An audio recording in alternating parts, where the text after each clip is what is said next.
নমস্কাৰ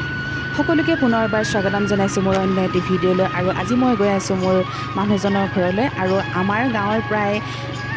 1 কিলোমিটাৰ দূৰত আছে মোৰ মানুহজনৰ ঘৰ মানে পথাৰৰ মাজত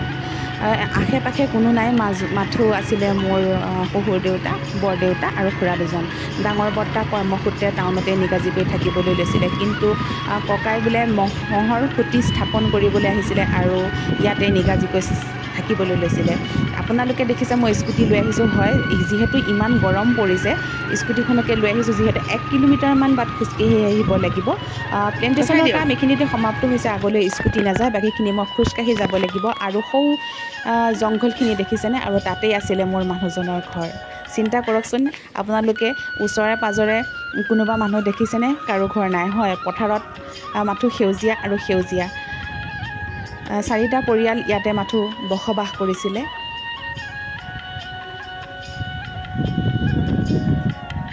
আৰু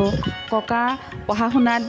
আগবাঢ়ি তেনেকৈ যাব পৰা নাছিলে যদিও ককাৰ কিন্তু জ্ঞানৰ পৰিসৰ যথেষ্টখিনি বেছি আছিলে আৰু সেইকাৰণে হয়তো তেওঁ প্ৰত্যেকজন ল'ৰাকে একোটিকৈ চাকৰি দিবলৈ সক্ষম হৈছিলে মাথো এটা মহসুঁতি স্থাপন কৰিয়ে আৰু 5-6 গৰাকী তেওঁৰ কন্যা সন্তান আছিলে তেওঁলোকো বিয়া দিবলৈ সক্ষম হৈছিলে আৰু ইয়াত কোনো ধৰণৰ বিজুলী শক্তিৰ ব্যৱস্থা নাছিলে চাওকচোন বৈদ্যুতিক ক'ৰবাত তাঁৰ দেখিছে নেকি আপোনালোকে কোনো ইণ্টাৰনেট সেৱা নাই আজিকালি ল'ৰা ছোৱালীবিলাকক এইসমূহ কথা যদি ক'বলৈ যোৱা যায় তেনেহ'লে সিহঁতে ভাবিব এইটো হৈছে এটা মনে সজা সাধু কিন্তু এয়াই হৈছে বাস্তৱ সত্য আৰু তেনেকৈ মোৰ শহুৰ দেউতাই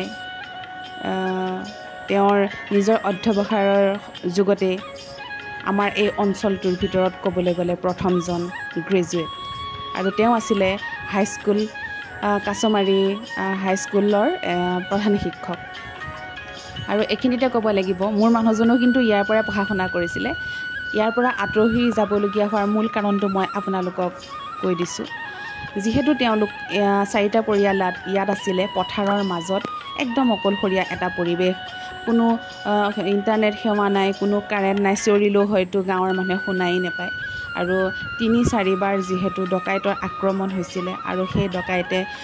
ঘৰৰ সকলো মানুহকে বহুতো হাৰাশাস্তি কৰিছিলে মাথো এবাৰেই নহয় কেইবাবাৰো আক্ৰমণ কৰিছিলে পিটিছিলে হাত ভৰি ভাগিছিলে আৰু যিহেতু খুৰাৰো ছোৱালী 2-3 গৰাকী আছিলে সিহঁতৰ ভৱিষ্যতৰ কথা চিন্তা কৰি আচলতে খুৰা বৰদেউতা আৰু মোৰ শহুৰ দেউতাই মিলি আমাৰ গাঁৱলৈ বুলি ইয়াত বনোৱা ঘৰ বাৰী লেট্ৰিন বাথৰুম অৱশ্যে সকলো হৈ গৈছিলে সকলোবিলাক ইয়াতে পেলাই জলাঞ্জলি দি পেলাই আকৌ পুনৰবাৰ গৃহ নিৰ্মাণৰ অৰ্থে আমাৰ গাঁৱলৈ যাবলগীয়া হৈছিলে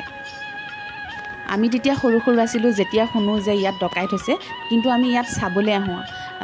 এনেকুৱা হৈ গৈছে মানুহ পিটিছে পুলিচ আহে তেনেকুৱা ধৰণৰ কথা আৰু আমি আগতে এইবিলাক শুনা কথাহে বৰ বিশেষ তেতিয়া নাজানিছিলোঁ যিহেতু আমি তেতিয়া বহুত সৰু আছিলোঁ আৰু ডকাইতৰ উপদ্ৰৱৰ কাৰণে সকলো বনোৱা ঘৰ বাৰী এৰি থৈ তেওঁলোক আমাৰ গাঁৱলৈ বুলি উঠি আহিবলগীয়া হৈছিলে আৰু ইয়াৰ পৰাই তেওঁলোকৰ জীৱন নতুনকৈ আৰম্ভ কৰিবলৈ তেওঁলোকে আৰম্ভ কৰিছিলে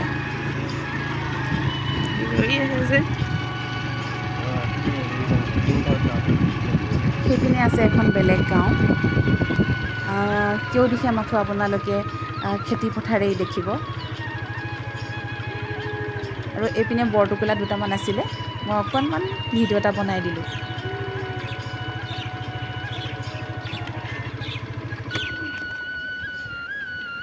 ভিডিঅ'টো চাই আপোনালোকে কেনে পালে কমেণ্ট কৰিবলৈ নাপাহৰিব আজিলৈ আপোনালোকৰ পৰা বিদায় মাগিছোঁ ধন্যবাদ